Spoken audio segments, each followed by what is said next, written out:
The morning started like any other Tuesday. People went to work, children went to school, and the world turned as it always had. Then, the sky changed. Large silver ships appeared over every ocean on Earth. They came down through the clouds slowly, like giant needles pushing through blue fabric. The ships were massive, each one stretching for miles. Their surfaces moved with strange colors that hurt to look at for too long. Commander Jake Morrison stood on the deck of his naval ship, the Valiant. He watched one of the alien vessels hover above the Pacific Ocean. Around him, his crew stood frozen, staring at the impossible sight. Nobody spoke. Nobody knew what to say. Lieutenant Ben Harris ran up from below deck. His face was pale and his hands shook as he held a radio. "Sir, we're getting a message. It's coming through on every frequency, every language on Earth." Jake nodded and took a deep breath. "Let me hear it." The voice that came through the speakers was cold and flat. It sounded like a machine, not a living thing. "People of Earth, we are the Kvalathi. Your oceans now belong to us. We need the water and life inside them. You have 48 hours to remove all ships, buildings, and people from the oceans. If you do not leave, we will destroy you. This is not a discussion. This is our claim." The message ended. Silence fell over the ship. Lisa Hayes, Jake's second in command, stepped closer to him. "What do we do now, sir?" Jake looked at the alien ship hanging in the sky above them. "We tell our leaders what's happening. Then, we get ready for war." Around the world, chaos erupted. The United Nations called emergency meetings. Presidents and prime ministers appeared on television. Some told people to stay calm.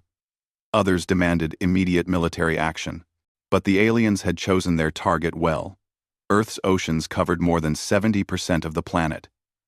The aliens controlled the most important part of the world. In Washington, President Elizabeth Carter gathered her top military advisors. General Howard Price laid out the bad news.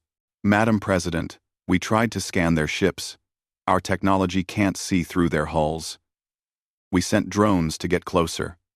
They destroyed every single one before it got within 5 miles. We're blind." The president leaned forward in her chair. "What are our options?" Secretary of Defense Patricia Gomez spoke next. "Limited, ma'am. If we attack and fail, they might destroy our coastal cities. Billions of people would die. But if we do what they say, we lose 70% of our planet. Our fishing industry dies. Our shipping routes disappear. Our economy collapses." President Carter's jaw tightened. "Then we don't give up. But we need to be smart. General Price, mobilize every military unit we have. Contact every ally. Get our best scientists working on understanding these things. We have 48 hours. Let's use every second." Deep under the North Atlantic Ocean, Dr. Helen Brooks worked in a research station called Triton. She and her team had been studying underwater volcanic vents when the alien announcement came through. Now they watched the alien ship hovering thousands of feet above them. "Helen, we need to leave now," said Dr. Paul Chen. "We're trapped down here." Helen stared at the monitors, showing strange readings from the water. "Not yet. If they want our oceans, we need to know why. Paul, show me what's changed in the water in the last few hours." Paul's fingers flew across the keyboard. Numbers and graphs filled the screen. "Look at this. The alien ships are sending out some kind of energy. It's changing the water itself. The molecules are different now." Helen felt her stomach drop. "They're not just taking the oceans. They're changing them, making them fit their own biology. Which means they're not just invaders," Paul said slowly. "They're colonizers. They plan to stay forever." Helen grabbed the communication device. "I need to send this information to the surface, to the military. If we understand what they're doing, maybe we can stop them." As the first 24 hours passed, humanity came together in a way it never had before. Military forces from every nation coordinated their efforts. Scientists from competing countries shared their research freely. The alien threat had united Earth like nothing else ever could. Naval ships from 23 nations gathered in formation on the oceans. They did not evacuate. They did not run away. They drew a line and waited to see what would happen. Jake stood on his ship's bridge, watching the alien vessel above. His crew was scared. He was scared too. But they would not abandon their post. They would not surrender without a fight. "Sir, what if they attack?" Ben asked. "Then we show them that humans don't give up easily," Jake replied. Submarines moved into position underwater. Aircraft carriers prepared their jets. Missile batteries on land aimed at the sky. Every weapon humanity had was pointed at the alien ships, but the aliens remained silent. Their ships hung motionless above the waves, waiting for humanity's answer. Scientists around the world worked without sleeping. They studied every scrap of data about the aliens. They designed new weapons. They created new plans. Every expert on Earth focused on a single question. How do we fight something we don't understand? Helen made it back to the surface and flew immediately to the Pentagon. She brought all her data about the changing oceans. In a meeting room filled with generals and politicians, she explained what the aliens were doing. The Kvalathi are transforming our oceans in real time. They're turning Earth's water into something that matches their homeworld. If this continues, well, Neng with B inside in space. With this continues, everything in the ocean will die. The deadline expired at sunrise. Jake Morrison stood on the bridge of the Valiant, surrounded by warships from nations that had been enemies just days before. Now, they stood together. They had not evacuated. They had not surrendered. They had drawn a line in the water. The aliens responded immediately. Bright blue beams of energy shot down from the Kvalathi ships. They struck the water around the human fleet. The ocean began to boil. Massive waves rolled outward from each impact point. Ships rocked violently from side to side. Sailors grabbed onto anything they could find to avoid being thrown overboard. But the aliens were precise. The beams hit close to the ships but never directly on them. These were warnings, not killing blows. Not yet. All ships, hold your position. Jake commanded into the radio. Do not fire back. I repeat, do not engage. Sir, they're going to sink us. Ben Harris shouted, as another beam struck just off their port side. A tower of steam erupted into the air. We hold, Jake said firmly. This is a test. They're trying to scare us. If we shoot first, they'll have an excuse to destroy us all. In Washington, President Carter watched live video feeds from the fleet. Her hands were clenched into fists. How long can our ships hold? General Price stood beside her, his face grim. The crews are terrified, but they're holding formation. But we have another problem, Madam President. The alien energy fields are growing. Coastal cities are reporting that the ocean water is changing color. Fish are washing up dead on beaches. The tides are becoming unpredictable. Helen Brooks spoke from her position at the Pentagon. Mr. President, the Kvalathi are terraforming our oceans in real time. They're converting Earth's water into something that matches their homeworld. If this continues, everything in the ocean dies. Then, the ecosystem on land starts to fail. How long do we have? Carter asked. At the current rate, 6 months until the oceans are completely changed. 2 years until life on land becomes impossible. The president looked around the room at her advisors. Every face showed the same fear and determination. Then we have no choice. General Price, execute Operation Poseidon. Operation Poseidon had been planned in desperate secrecy over the past 2 days. It was humanity's gambit. A coordinated strike using every advanced weapon in existence. Nuclear submarines surfaced all around the world at the same moment. Aircraft carriers launched every plane they had. Missiles rose from land bases On every continent, the sky filled with fire and smoke.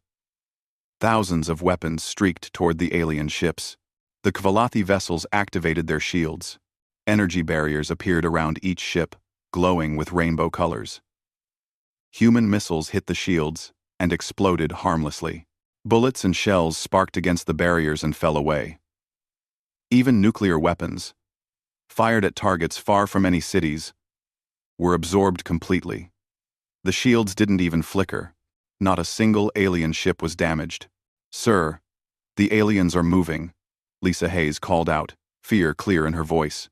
The Kvalathi ships began to descend. They came lower, closer to the water, closer to the human fleet. "All ships, get out of there," Jake ordered. Evasive maneuvers now. But the aliens were faster. Their energy beams changed from warning shots to killing strikes. The French destroyer, Marseille, exploded in a ball of fire. The Japanese carrier Akagi tilted heavily, its deck torn open like paper. The Chinese submarine Changzheng simply vanished beneath the waves, vaporized in an instant. "Return fire," Jake shouted, giving up on caution. "Everything we have. Fire everything." The battle that followed was brief and one-sided. Humanity threw everything at the Kvalathi and accomplished nothing. Human weapons bounced off the alien shields like raindrops. The alien weapons cut through human ships like a knife through water. Within an hour, 40% of the combined fleet was destroyed. The surviving ships limped away, burning and listing. Many would never make it back to port. Jake stood in the smoke-filled bridge of the Valiant. They had survived. Barely. Around them, the ocean was littered with wreckage and bodies. He stared at the screens, showing the alien ships. They hadn't even moved from their original positions. They had simply reached out and swatted humanity aside like insects. "Get me damage reports," he said quietly. "And casualty numbers." The numbers came in slowly. Each one was a hammer blow. 17,000 dead, 23,000 wounded, 37 ships completely lost.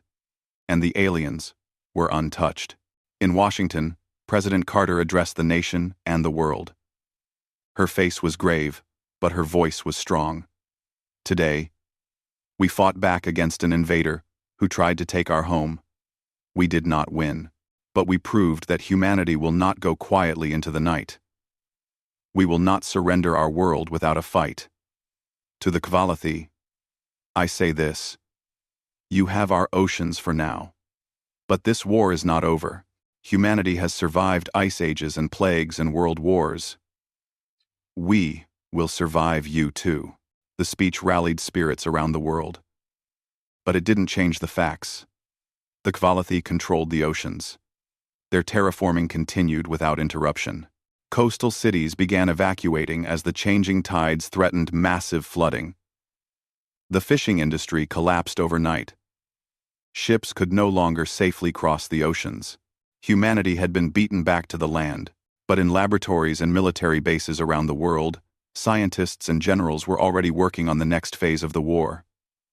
They had learned important things from the battle. The Kvalathi shields could absorb enormous amounts of energy, but they worked on specific frequencies. And the aliens had one weakness they didn't know about yet. They had underestimated human stubbornness. Jake Morrison met with Helen Brooks in a secure bunker beneath the Pentagon. Both of them looked exhausted. Neither had slept in days. "We can't beat them with conventional weapons," Jake said. "Their shields are too strong." "Then we need unconventional weapons," Helen replied. She pulled up data on a screen. "Look at this. During the battle, we got better scans of their ships. The hulls are partially organic. They're made of living tissue combined with metal. Living tissue can be infected, poisoned, killed." Jake stared at her. "You want to create a biological weapon?" "I want to create a precision tool," Helen corrected. "Something that targets only Kvalathi biology. We have samples of the transformed ocean water. It contains traces of alien DNA. We can use that." We 10. How long will it take? Months. Maybe longer. We need time. Then we buy time, Jake said. We can't beat them in open battle. But we can make them regret staying here. We can harass them, slow them down, make them think twice about every move they make. Over the following weeks, humanity adapted. Small, fast submarines began hitting Kvalathi ships in quick strikes. They couldn't damage the shields, but they could annoy the aliens and gather valuable data. Thousands of autonomous underwater drones mapped alien movement patterns and looked for weaknesses. On land, scientists developed chemical agents that could be released into the ocean to slow the terraforming process. It wasn't enough to stop it, but it bought precious time. And in hidden laboratories, Helen and her team worked on their biological weapon. The Kvalathi noticed the change in human tactics. Their ships began moving more aggressively, hunting the small submarines. Several were destroyed, but for every one lost, 2 more appeared. The aliens increased their energy output, trying to speed up the terraforming. Then, humanity unveiled a surprise. On a cold December morning, massive explosions rocked the Pacific Ocean. The Kvalathi ship over the Mariana Trench suddenly lurched sideways. Its shields flickered and dimmed. For the first time since their arrival, an alien vessel showed damage. Humans had detonated carefully placed explosives 03 months after the failed naval assault. Humanity had abandoned the oceans completely. The Kvalathi terraforming had accelerated, and the waters looked wrong now. They had a faint purple color and moved with unnatural currents. Fish died by the millions. Whales beached themselves on shores around the world. Coral reefs that had existed for thousands of years crumbled to dust overnight. But humanity was learning, adapting, planning. In an underground facility beneath the Nevada desert, Dr. Helen Brooks worked alongside Dr. Marcus Webb, a physicist who specialized in unusual energy systems. They had unlimited funding and a single goal: find a way to hurt the Kvalathi. The problem is their shield frequency, Marcus explained, pointing at holographic displays floating in the air. They rotate through different frequencies constantly. By the time our weapons lock on and fire, the shields have already shifted to a different frequency. It's actually quite elegant. So we need weapons that can match their rotation, Helen said. Or we bypass the shields entirely, Marcus suggested. He brought up new data on the screens. Look at this. When the Kvalathi ships came down low during the battle, we got much better scans. Their hulls aren't just metal. They're organic. Living tissue mixed with some kind of alloy. And living tissue can be attacked with biological weapons. Helen stared at him. You want to create a disease? I want to create a precision tool, Marcus corrected. Something that only affects Kvalathi biology and leaves Earth life alone. We have samples of the transformed ocean water. It contains tiny amounts of Kvalathi DNA that shed from their ships. We can use that. That will take months we don't have, Helen protested. Then we buy time, said a new voice. Jake Morrison entered the laboratory. The commander looked older than he had 3 months ago. New lines marked his face, but his eyes were hard and determined. Commander Morrison, Helen greeted him. What are you doing here? I've been assigned as military liaison to this project, Jake explained. And I have an idea. We can't beat the Kvalathi in direct combat.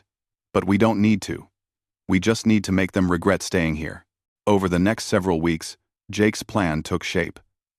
It was called Operation Undertow, and it focused on making the occupation expensive and dangerous for the aliens.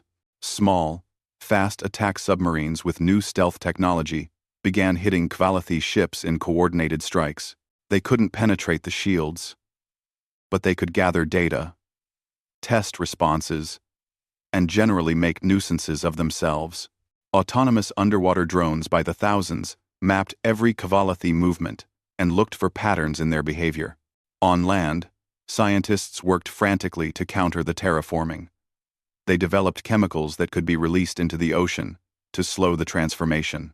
It couldn't stop the process, But it disrupted the Kvalathi timeline and bought humanity precious weeks. And in hidden labs around the world, Helen and Marcus made progress on their bioweapon. The Kvalathi noticed the new tactics.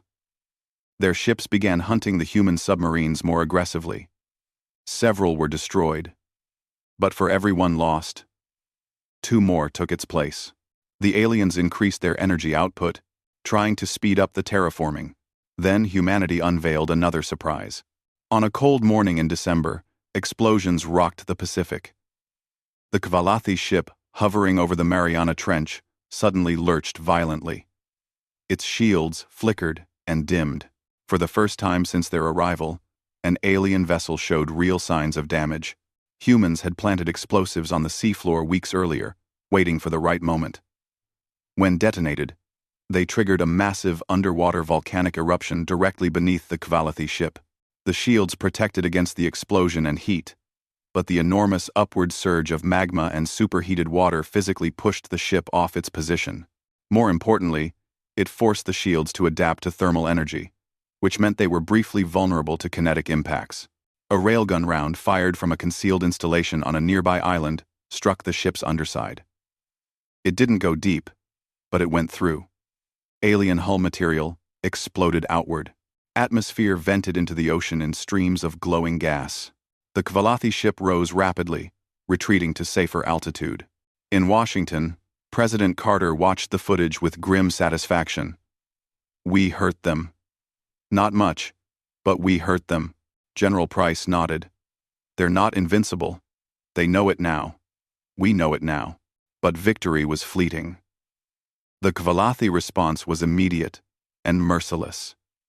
Energy beams struck not at military targets, but at the island where the railgun had been positioned. The entire piece of land was scoured clean, reduced to molten rock. 300 support personnel died instantly. The message was brutally clear. For every wound humanity inflicted, the Kvalathi would kill hundreds in return. Yet humanity continued fighting. They had no choice. Every day the Kvalathi remained. Earth changed further. Climate patterns shifted as ocean currents were disrupted. Coastal regions experienced unprecedented storms. The global temperature began dropping. The ocean regulated Earth's climate, and the ocean was dying. In her laboratory, Helen made a breakthrough. "Marcus, look at this. The Kvalathi DNA has a specific vulnerability. There's a protein sequence that controls cellular stability. If we disrupt it, their cells break down catastrophically. Can we weaponize it?" Marcus asked eagerly. "Already working on delivery methods," Helen confirmed. "But we have a problem. We need to get it inside their ships, past their shields. The weapon won't work if we just release it into the ocean. Then we need a delivery system they won't see coming," Jake said. He had been listening to their discussion. "Something the Kvalathi will bring inside their ships themselves." He smiled grimly. "I think I know how." The plan was dangerous and relied on a simple assumption. The Kvalathi were studying humanity just as humanity studied them. They would be taking samples, analyzing human biology, trying to understand their enemy. That curiosity could be exploited. "We let them capture us," Jake explained to a room full of skeptical officers. "We make ourselves obvious. We carry the bioweapon, disguised as research equipment. Once we're inside their ship, we release it. That's suicide," General Price said flatly. "Maybe," Jake agreed. "But if it works, we prove we can kill them. We show them that Earth is more trouble than it's worth. We force them to negotiate." President Carter looked at Jake for a long moment. "Yes, ma'am," Jake said. "Most of my crew died in the first battle. I've been living on borrowed time since then. Let me make it count." The team was small. Jake, Helen Brooks, and a demolitions expert named Kyle Sanders. They would board a modified submarine equipped with the latest stealth technology and one very special cargo. A containment unit filled with Helen's bioweapon, disguised as a sample collection case. Their target was the Kvalathi ship positioned over the Gulf of Mexico. Intelligence suggested it was a science vessel, smaller than the others, and focused on research rather than military operations. More importantly, it regularly sent collection drones into the water. The plan is simple, Jake briefed his team. We make ourselves obvious. We let them capture us. Once aboard, we release the bioweapon and escape. And if we can't escape? Helen asked quietly. Jake met her eyes. Then we make sure the weapon releases anyway. They prepared for 3 days. Scientists briefed them on Kvalathi biology, as much as was known.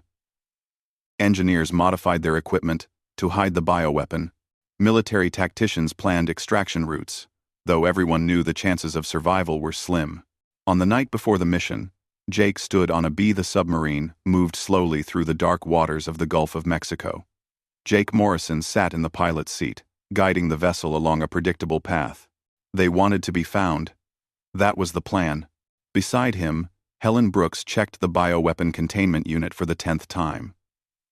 It looked like an ordinary sample collection case, the kind scientists used for gathering water and biological specimens.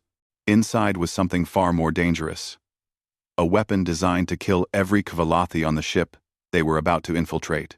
In the back, Kyle Sanders prepared his demolition equipment. If things went wrong, they might need to blow their way out, or blow themselves up. Either way, Kyle would be ready. How long until they find us? Helen asked, her voice tight with tension. Any minute now, Jake replied. We're broadcasting our location on multiple frequencies. We're making noise. We're practically waving a flag that says, humans here. As if responding to his words, alarms began blaring. Kvalathi drones had detected them. Energy beams struck the water around the submarine, but these were different from battle beams. Less intense. Designed to disable, rather than destroy. Here we go, Jake muttered. The submarine's power died. Every system went dark. They were caught in a traction beam, being pulled upward toward the Kvalathi ship hovering above. Everyone stay calm, Jake said, though his own heart was racing. Remember the plan. We're scientists who got trapped when evacuating. We're not a threat, just scared researchers. The submarine rose through the water, breaking the surface inside a massive docking bay within the alien ship. The space was enormous, filled with machinery that pulsed with bioluminescent light. The air that hissed in as the bay pressurized smelled strange, like copper mixed with something floral. Kvalathi emerged from the shadows. They were not what anyone had expected. Humanity had imagined tentacled monsters or insect creatures. Instead, the Kvalathi were almost graceful. They walked on 2 legs like humans. Their skin was smooth and translucent, showing the flow of glowing fluids beneath. Their heads were elongated, with clusters of what might be eyes or sensors instead of faces. They moved with purpose. Surrounding the submarine, one approached the hatch. It's going to open the sub, Helen whispered. What do we do?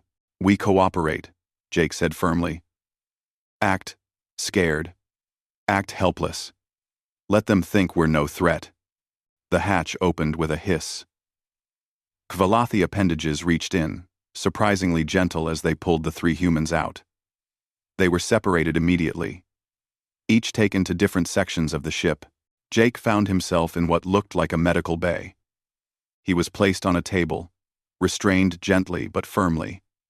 Kvalathi instruments scanned him from every angle, probing, measuring, analyzing.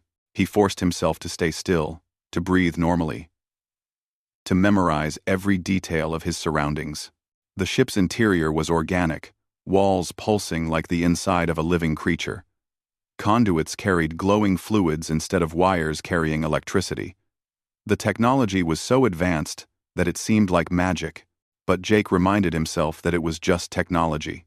And all technology had weaknesses. In another section of the ship, Helen underwent her own examination.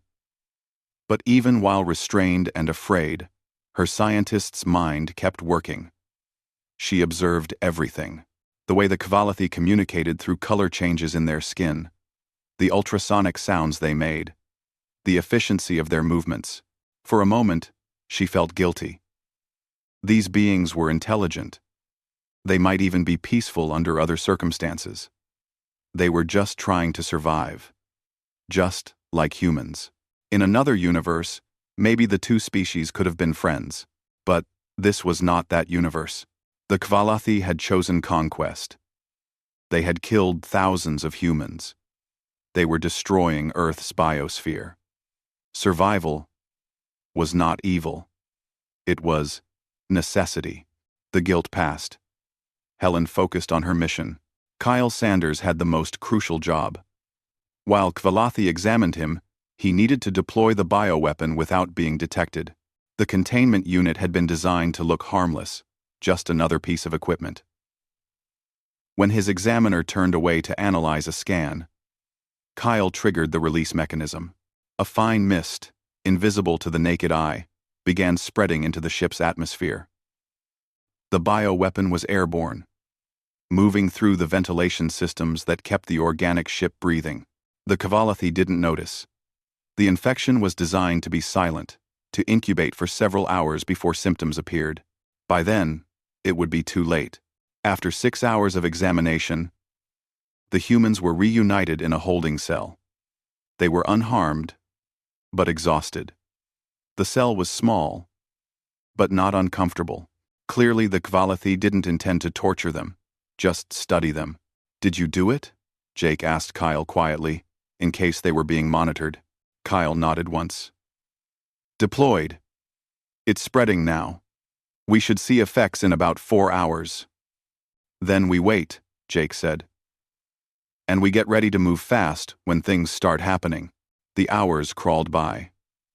Jake, Helen, and Kyle sat in silence, each lost in their own thoughts. They had done what they came to do. Now, they would see if it worked. 3 hours and 40 minutes after deployment, the first Kvalathi began showing symptoms. Their bioluminescent skin started flickering irregularly, like a light with a loose connection. They moved clumsily, stumbling. Some collapsed. Alarms sounded throughout the ship, a high-pitched wail that hurt human ears. The lights shifted to a harsh red color. "They know," Helen said. "They know they've been infected." The door to their cell suddenly opened. A Kvalathi stood there, its skin flashing rapidly in what might have been panic or anger. It gestured urgently, seeming to want them to follow. "This could be a trap," Kyle warned, his hand moving toward his hidden weapon. "Or one of them realizes we might have a cure," Helen suggested. "Maybe they want to negotiate." "Maybe they want to negotiate." Jake made the decision. "We follow, but stay alert." They walked through corridors filled with dying aliens. The bioweapon was devastatingly effective. Kvalathi writhed on the floor, their translucent skin darkening with dead tissue. The smell was overwhelming, like rotting flowers mixed with burning metal. Their guide led them to an escape pod bay. It operated a console, and one of the pods opened. It was offering them escape. Jake stared at the dying Kvalathi. It had saved them, or at least given them a chance to save themselves. He nodded slowly, a gesture of respect between enemies. Then the 3 humans climbed into the pod and launched. They had barely traveled 100 yards when the Kvalathi ship began dying. Its internal systems failed catastrophically. The massive vessel tilted, descended rapidly, and plunged into the Gulf of Mexico. The impact created waves that would reach the coast as a small tsunami, but the ship itself was dead. Its crew of thousands had been killed by humanity's desperate weapon. As their pod raced toward the nearest U.S. naval vessel, Helen looked back at the sinking ship. Thousands of intelligent beings had just died. She had helped create the weapon that killed them. "We had no choice," Jake said quietly, seeing her expression. "They were destroying our world." "I know," Helen replied. "That doesn't make it good, just necessary." The pod transmitted identification codes, and within an hour, they were being pulled aboard a destroyer. Sailors cheered when they saw the Kvalathi ship sinking in the distance. They were heroes. The first humans to successfully destroy an alien vessel. But Jake, Helen, and Kyle didn't feel like heroes. They felt like soldiers who had done a terrible thing because there was no other option. In Washington, President Carter received the news with mixed emotions.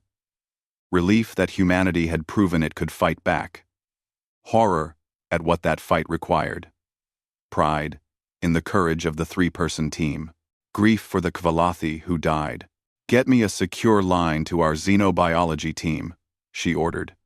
"We need to mass-produce this bioweapon immediately. And prepare for Kvalathi retaliation. They know we can kill them now. They'll either negotiate or try to exterminate us before we can deploy the weapon again." Around the world, humanity held its breath. The war had entered a new phase. The aliens were no longer invincible. But they were also, now, desperate. And desperate enemies were the most dangerous kind. In orbit around Earth, the remaining Kvalathi ships began, The destruction of the Kvalathi science vessel changed everything. Within 3 days, every remaining alien ship altered its behavior. They rose higher into the atmosphere, putting miles of air between themselves and the planet's surface. Their terraforming efforts slowed dramatically as they diverted energy to defensive systems and analyzing the threat humanity now posed. But they did not leave Earth. In a secure bunker beneath the Rocky Mountains, President Carter held an emergency video conference with world leaders. Jake Morrison and Helen Brooks sat at the table, still exhausted from their mission but too important to be absent. "The Kvalathi are communicating," Carter announced. "For the first time since their arrival, they've sent a message that isn't a threat." She played the transmission. The voice was different from before, less mechanical. It almost sounded alive. "Humans, we acknowledge your capability to harm us. We propose negotiation." The room erupted with voices. Some leaders wanted to press the advantage, deploy the bioweapon against every alien ship. Others urged caution, seeing this as humanity's chance for peace. Helen raised her hand for quiet. "Before anyone decides anything, we need to understand what this really means. This isn't surrender. They still have overwhelming military power. They're offering to negotiate because it's more efficient than fighting, not because we've beaten them." "Then, what do they want?" asked the Chinese premier via video link. "The same thing they always wanted," Jake answered. "Our oceans. But now they're willing to discuss terms instead of just taking what they want." President Carter made her decision. "We negotiate. But we do it from strength. We continue producing the bioweapon. We continue resistance operations. We make absolutely clear that conquering Earth will cost them more than they're willing to pay." The negotiations began on a platform constructed in orbit, built by both species working together for the first time. It was humanity's first chance to see Kvalathi as something other than conquerors or victims. The Kvalathi delegation was led by an individual who called itself Sentinel Krell. Through a translation device, it explained their situation. "Our world is dying. Our oceans evaporated because of stellar activity we could not prevent. We searched for 300 years for a compatible new home. We need them to survive as a species. And our need to survive matters less than yours?" Jake demanded, his voice hard. Krell's skin flickered with colors that the translator interpreted as acknowledgement. "We believed you were a primitive species, not advanced enough to pose real resistance. We were incorrect. You have proven yourselves dangerous, worthy of respect." Helen leaned forward across the negotiating table. "You're telling us that you attacked our world, killed our people, poisoned our oceans, because you thought we were too weak to fight back?" "Yes," Krell said simply. "In our understanding of the universe, the strong claim what they require to survive. You demonstrated strength. Now we negotiate as equals." The logic was brutal and alien. But it was honest. The Kvalathi weren't evil. They were desperate survivors who had made a terrible choice. That didn't excuse their actions, but it explained them. The negotiations lasted for 3 months. They were difficult and contentious. Multiple times, they broke down completely and came close to renewed warfare. But slowly, painfully, a framework emerged. The Kvalathi would be permitted to establish colonies in specific deep ocean regions, far from human population centers and important ecosystems. They would stop terraforming the entire ocean and instead modify only their designated territories. In exchange, they would share their advanced technology with humanity, knowledge that would accelerate human development by centuries. The key provision was enforcement. Humanity demanded something unprecedented: Kvalathi technology that could neutralize their own terraforming. If the aliens violated the agreement, humanity could literally undo their environmental changes. It was like nuclear deterrence, but for ecology instead of weapons. Both sides would be vulnerable. Both sides would be watched. It was a fragile peace built on mutual fear and respect. Jake stood with Helen on the observation deck of the orbital platform, watching Earth slowly rotate below them. Half the planet was still covered in purple-tinged oceans. But the spread had stopped. Slowly, carefully, the water was being restored to its natural state in regions not ceded to the Kvalathi. "Do you think the peace will last?" Helen asked. Jake considered the question carefully. "Maybe. Both sides are scared of each other now. That's a kind of stability. The Kvalathi know we can kill them with biological weapons. We know they can destroy our cities from orbit. Neither side wants to find out who would win that war. It's not the victory we wanted," Helen said quietly. "We wanted them gone. Off our world. Back to wherever they came from. We're not strong enough to force that," Jake admitted. "Not yet. So we accept coexistence instead. For now." Far below, in the depths of the Pacific Ocean, the first Kvalathi colony was being established. The aliens constructed habitats from organic materials they grew in place. Their cities looked like coral reefs made of crystal and bioluminescent tissue, beautiful and utterly alien. Nearby, human observers monitored from submarines, watching for any treaty violation. The two species were neighbors now, whether either side liked it or not. In laboratories around the world, human scientists studied Kvalathi technology with desperate intensity. The aliens had been forced to share their knowledge as part of the treaty, and humanity absorbed it like water into a desert. Advanced energy systems. Faster than light travel theory. Medical technology that could extend human lifespans. Artificial intelligence far beyond anything Earth had created. President Carter addressed the United Nations 1 year after the Kvalathi arrival. Her speech was broadcast to every screen on Earth. "We did not win," she said honestly. "But we survived. We forced an enemy that could have destroyed us to accept our right to exist. We proved that humanity will not go quietly, will not surrender our home without a fight. That is victory enough." She paused, looking out at the representatives from every nation.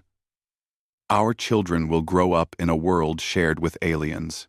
It will be their generation's task to decide whether that sharing becomes true cooperation or leads to renewed conflict.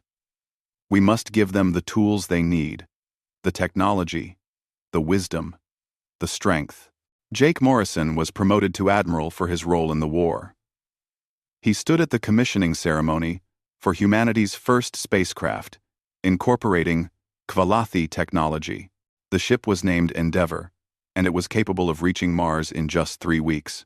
"We're going to the stars," Lisa Hayes said, standing beside him. She had been promoted to captain and would command the Endeavour on its maiden voyage. "We have to," Jake replied. "The Kvalathi found us because we were vulnerable on one world. That can never happen again. Humanity needs to spread out, establish colonies, ensure our survival across multiple worlds. Next time aliens arrive, whether hostile or friendly, we need to meet them as equals." In her laboratory, Helen Brooks worked on a new project: communication. The translation devices used in negotiations were crude, converting words, but missing nuance and emotion. She believed there was a better way. If humans and Kvalathi were to share a planet, They needed to understand each other deeply. She had volunteered as a liaison, working directly with Kvalathi scientists in their underwater cities. It was uncomfortable and sometimes frightening, but also fascinating. The aliens thought differently, perceived the universe through senses humanity didn't have, but they also valued curiosity, knowledge, and survival. Those drives transcended species. One day, a Kvalathi researcher, Helen, had learned to recognize by its unique bioluminescent patterns, brought her a gift. It was a sealed container of water from the Kvalathi homeworld, preserved for centuries, for study, the Kvalathi explained through its translator. Understanding creates peace. Helen accepted it carefully, moved by the gesture. Thank you. I'll analyze it, and I'll give you samples of Earth's ocean water from before the terraforming, so you can understand what we were trying to preserve.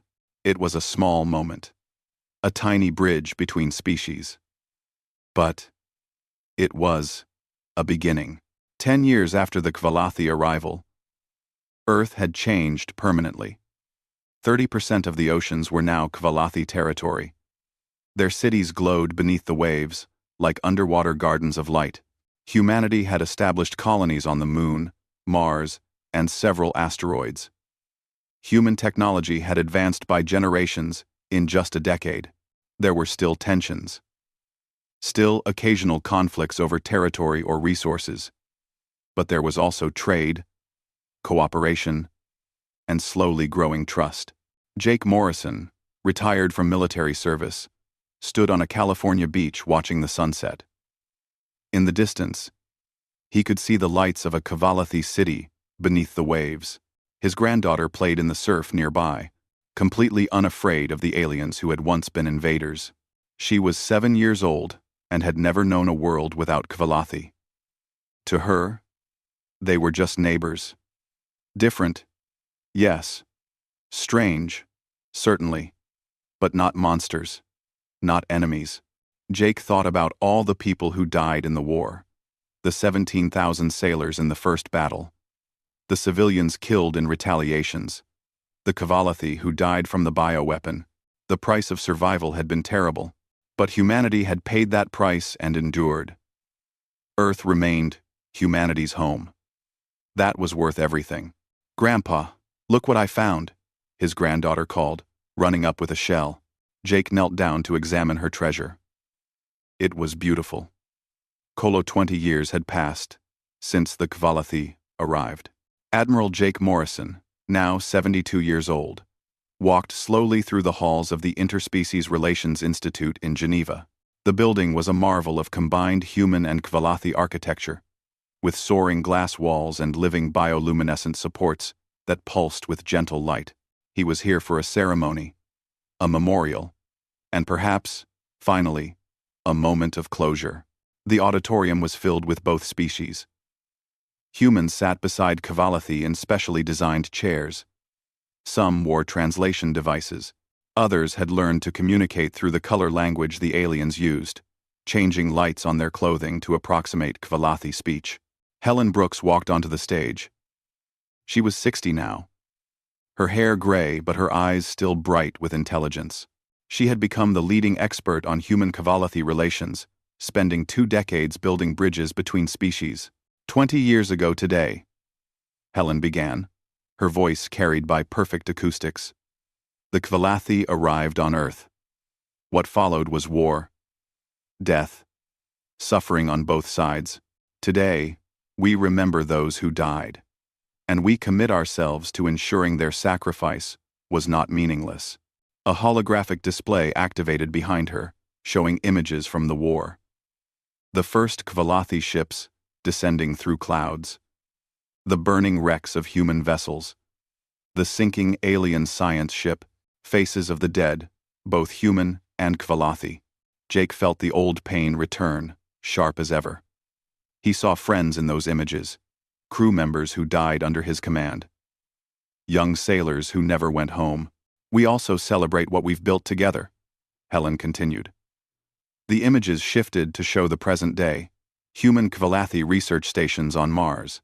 Joint exploration ships heading to Jupiter's moons. medical advances that saved millions of lives from both species, cultural exchanges that expanded understanding. The peace is fragile, Helen said honestly.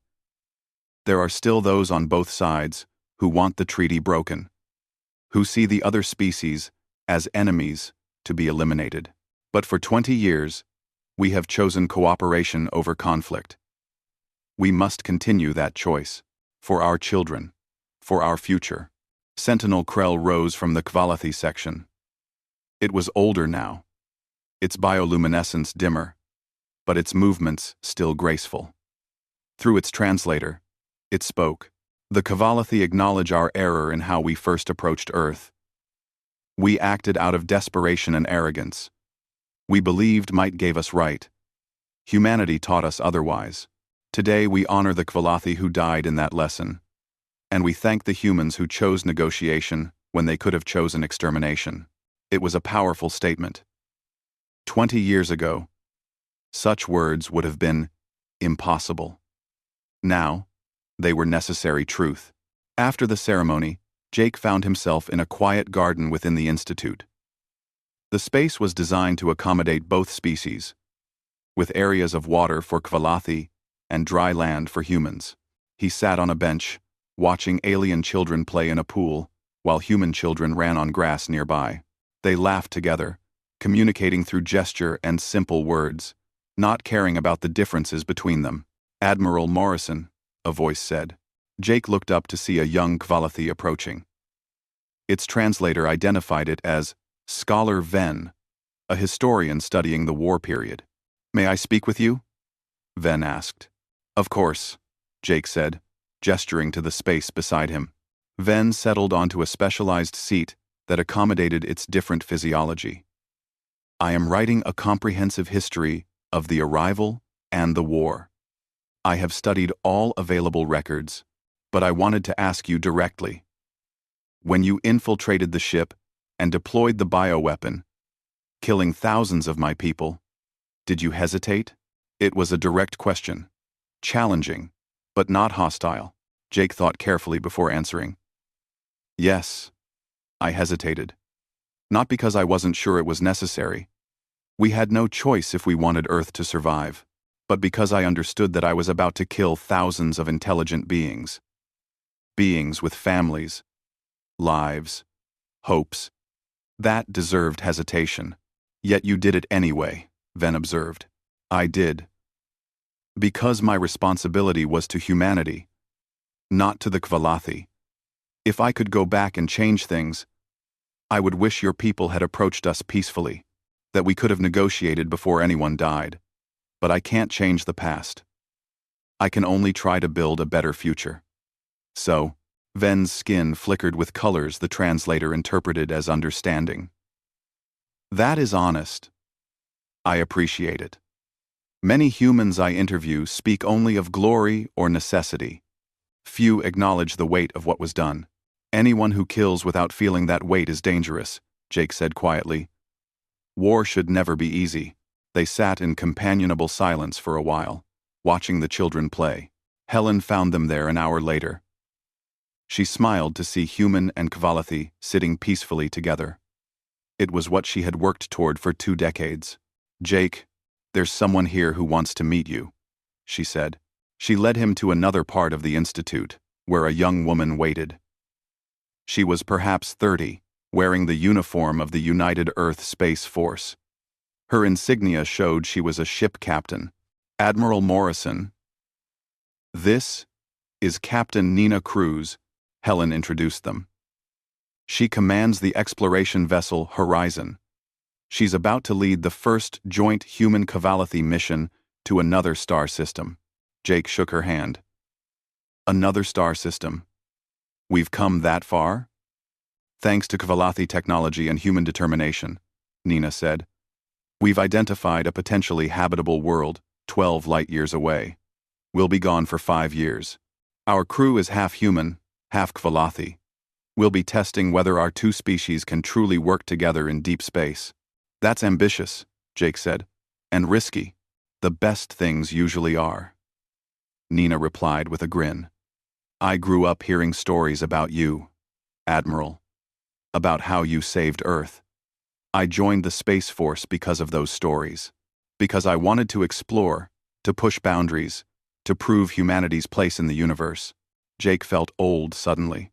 This young woman had been a child during the war. To her, it was history. Ancient events that shaped her world but didn't define her life. Be careful out there, he told her. And remember that the Kvalathi on your crew aren't just colleagues. They're people. Individuals. Treat them that way. I will, sir, Nina promised. After she left, Jake turned to Helen. Do you think it will work? A joint crew, in deep space for 5 years? I think we have to try, Helen said. Earth is crowded now. 30% of the oceans are Kvalathi territory. We're living on top of each other. We need room to grow. Both species do. The stars are the answer. Or the next battlefield, Jake said darkly. Only if we let them be, Helen countered. That's why missions like Nina's matter. Every successful cooperation makes the next one easier. Every shared discovery builds trust. They walked together through the Institute, 2 old warriors who had become diplomats. They passed research labs where humans and Kvalathi worked, side by side on quantum physics problems. They passed a medical center where Kvalathi doctors treated human patients and human surgeons operated on Kvalathi bodies. They passed a cafeteria where both species shared meals, adapted to accommodate different biologies but eaten in the same space. It wasn't perfect. There were still restrictions on where Kvalathi could go on land. Still human-only zones and Kvalathi-only waters. Still suspicion and fear on both sides. But it was progress. In orbit above Earth, the defense platforms told another story. Human and Kvalathi weapons pointed outward now, toward the darkness of space. The 2 species maintained separate militaries but had signed mutual defense agreements. If another alien species arrived, they would face a united front. The lesson of the Kvalathi arrival had been learned well. Never again would Earth be defenseless. Never again would humanity be caught unprepared. Jake and Helen stood at a viewing window, looking down at Earth. The planet was beautiful, blue and green and white, with swirls of purple in the ocean regions where Kvalathi cities glowed beneath the waves. Do you regret it? Helen asked suddenly. The bioweapon. The deaths. Every day, Jake admitted. But I don't regret fighting. We had to defend our home. The deaths are the price we paid. The question is whether we use that price to build something worth having. And do you think we are? Helen pressed. Jake watched the planet turn slowly below them. Watched the lights of cities. Human and Kvalathi both. Watched spacecraft moving between Earth and the colonies on other worlds. Watched the defense platforms standing guard. Yes, he said finally. We're trying. That's all anyone can do. Try to be better than we were. Try to build instead of destroy. Try to understand instead of fear. That's very optimistic for you, Helen said with a smile. I'm old, Jake replied. I don't have time for pessimism anymore. They laughed together. 2 survivors of a war that had changed everything. Far below, on that beach in California, Jake's granddaughter was now 17. She stood at the waterline with a Kvalathi her own age, both of them studying the tidal pools. They were working on a school project together, documenting the hybrid ecosystems that had emerged where human and Kvalathi territories met. She had never known a world without aliens. To her generation, Kvalathi were just part of life. Strange. Yes. Different. Certainly. But not enemies. Just neighbors with different needs and abilities. Her Kvalathi partner, whose name translated roughly as swimmer in deep currents, pointed out a creature neither had seen before. It looked like a hybrid of Earth and Kvalathi biology, adapted to survive in the mixed waters at the boundary zones. Life finds a way, the human girl said, capturing images with her device. Evolution never stops, Swimmer agreed through its translator. They worked together naturally. 2 young scientists, more interested in discovery than in the conflicts of their parents' generation. That was the future. Not perfect, not without challenges, but possible. Jake Morrison died peacefully 5 years later, at the age of 77. His funeral was attended by thousands, human and Kvalathi both. He was buried at sea, as he had requested, in waters that were still purely Earth's ocean. Helen Brooks spoke at his funeral. Jake Morrison taught us that defending your home doesn't mean hating your enemy. It means fighting when you must, but always remembering the cost. Always working toward the day when fighting is no longer necessary. He lived to see that day. Not perfectly achieved, but within reach. That was his victory. That was his legacy. Sentinel Krell also spoke, its first time addressing a primarily human audience. The human Jake Morrison could have destroyed all Kvalathi ships when he had the bioweapon. His species had the capability, but he chose the harder path of negotiation, of building peace instead of total victory. The Kvalathi honor his memory. We learn from his example. As Jake's body was committed to the waves, both humans and Kvalathi stood together in silence. Two species who had been enemies, who had killed each other by the thousands, who had learned, slowly and painfully, to coexist. Above them, spacecraft carrying both species' crews departed for distant stars. Below them, cities of two civilizations shared one world. Around them, the ocean that had been claimed by aliens and defended by humans continued its eternal rhythm. The story of Earth's first contact had been written in blood and sacrifice, but it had also been written in courage and hope, in the stubborn refusal of humanity to surrender, in the eventual wisdom of the Kvalathi to negotiate rather than conquer. Neither species had gotten everything they wanted, but both had survived. And from that survival, they were building something new. The future remained uncertain. The universe was vast and full of unknown dangers, but Earth stood ready now, defended by two species working together, reaching for the stars with combined strength. The Kvalathi had claimed Earth's oceans. Humanity had defended its home. And from that conflict, a fragile peace had emerged. Not perfect, but real. It was enough. RS swirling in patterns that reminded him of Kvalathi skin. That's wonderful. What are you going to do with it? I'm making a collection, she explained seriously. For my science project. I'm studying how the ocean changed, and what lives there now. Jake smiled. Her generation would inherit a strange new world, but they would also inherit the stars, the technology, the knowledge that humanity could survive anything. That sounds like a great project, he said. She grinned and ran back to the water, fearless and curious and alive. Jake watched the sun set on a changed world.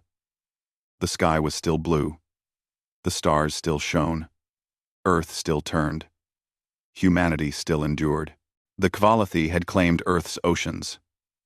But humanity had proven something more important. They had proven that humans would not be conquered, would not surrender, would fight for their home with everything they had. The universe had learned that lesson. And it would not forget. Viving, pulling back to higher altitude, putting distance between themselves and potential human attacks. Their terraforming efforts slowed as they diverted resources to defense, but they did not leave. The oceans were still changing. Earth was still dying. The question now was whether humanity's new weapon would be enough to force peace, or whether it would simply escalate the war to even more devastating levels. Jake stood on the deck of the destroyer, watching the sun set over purple-tinged waters. He had killed thousands today. He would carry that weight for the rest of his life, but Earth was still humanity's home, and he would do it again if necessary. Shh. Watching the glow of the Kvalathi city beneath the waves, it looked almost beautiful, like an underwater garden of light and strange architecture. Lisa Hayes found him there. You don't have to do this, sir. We can find another way. There is no other way, Jake said. We're losing, Lisa. Slowly but surely. This is our chance to change that. Then come back, she said. That's an order, Jake smiled. The next morning, they boarded the submarine and launched into the dark waters of the Gulf. Within an hour, they would make contact with the Cavalathi. Within a day, they would either be dead or they would have struck a blow that changed everything. Jake checked his equipment one last time and thought about Earth, about blue skies and clean oceans, about a world where humans could live without fear of alien overlords.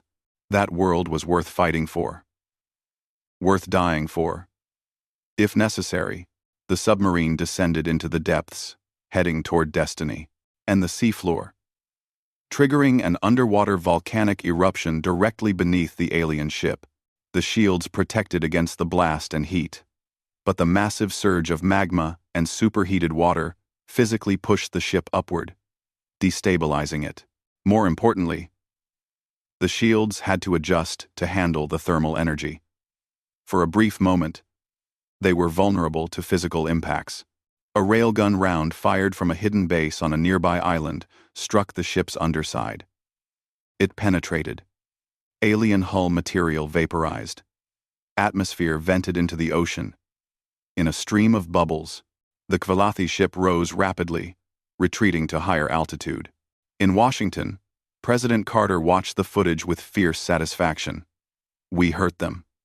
Not much, but we hurt them." General Price nodded. "They're not invincible. And now, they know. We know it." But the victory was brief. The Cavalathi response was swift and brutal. Energy beams lanced down not at military targets, but at the island where the railgun had fired from. The entire landmass was melted into slag. 300 support personnel died in seconds. The message was clear. For every wound humanity inflicted, the Cavalathi would exact a terrible price. Yet humanity didn't stop.